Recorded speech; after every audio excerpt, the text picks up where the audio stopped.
والرسول بما أنزل إليه من ربه والمؤمنون كل آمن بالله وملائكته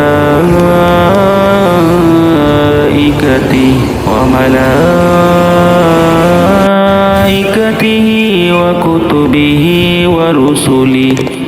لا نفرق بين أحد من رسله وقالوا سمعنا وأطعنا غفرانك ربنا وإليك المصير لا يكلف الله نفسا إلا وسعها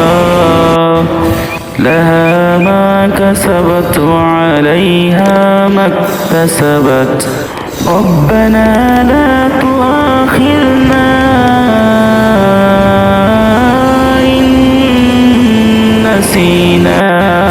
إن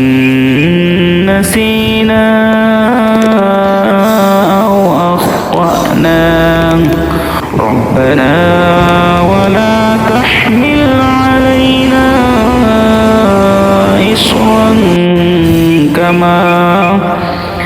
إصرا كما حملته على الذين من قبلنا ربنا ولا تحملنا ما لا طاقة لنا به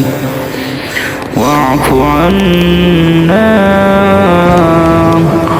واغفر لنا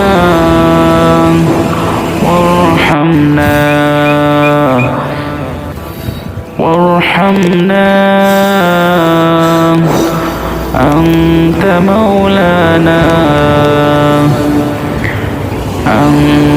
مولانا فانصرنا على القوم الكافرين.